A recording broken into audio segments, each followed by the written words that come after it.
noon, inside a bright ancestral altar room with no wind at all, a door suddenly opened by itself right in front of my son and me. From that day on, I never dared to step into that room again. In 2024, my son and I returned to Vietnam. My son was already an adult and not superstitious at all. We stayed temporarily at the home of an acquaintance in Saigon. We lived on the second floor, while the top floor was an altar room, a place I had almost never gone up to before. The homeowner's family was living in the United States.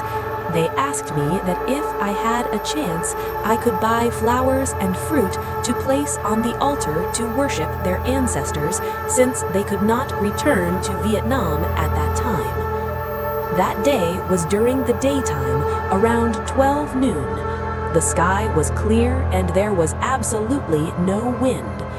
After buying the flowers and fruit, I invited my son to go upstairs with me, feeling completely relaxed and cheerful.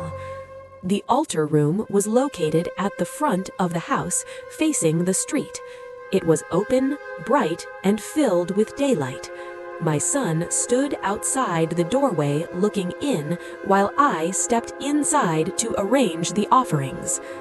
Because it was an unfamiliar house and my first time up there, I spent quite a long time cleaning, preparing the flower vase and fruit plates.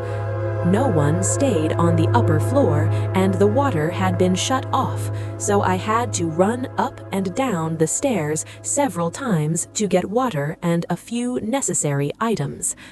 When I was about to arrange the flowers, I asked my son to help me find a pair of scissors or a knife to trim the flower stems. My son stood outside the doorway looking around, while I stood in front of the altar also searching for scissors.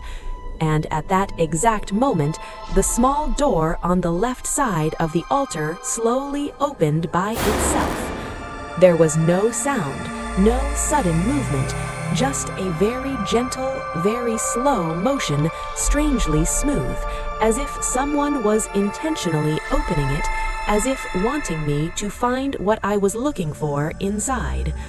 My son, standing outside the doorway, saw the scene and turned pale with fear. He shouted, "Mom, why did that door open by itself?" At that moment, I was very close to the door. My heart was pounding and my legs nearly gave way. But I did not want my son to be afraid, so I forced myself to act calm and said it was probably caused by the wind, even though I knew very clearly that there was absolutely no wind at all. I reached out and tried to close the door, and that was when something strange happened. The door became extremely stiff and heavy, difficult to close, and it could not be shut tightly like before. I wondered how such a small door with old rusty hinges could have opened so gently on its own. When it opened, it was incredibly smooth and light, but when I tried to close it, it became rigid and resistant. The feeling at that moment sent a chill down my spine. I hurriedly placed the flowers and fruit on the altar without adjusting anything further. My son had already run downstairs, and I left the altar room immediately after him. From that day on, I never dared to step into that altar room again. Some things do not happen in the darkness, but in broad daylight, when we least expect them. Thank you for watching. Don't forget to like, share, and subscribe.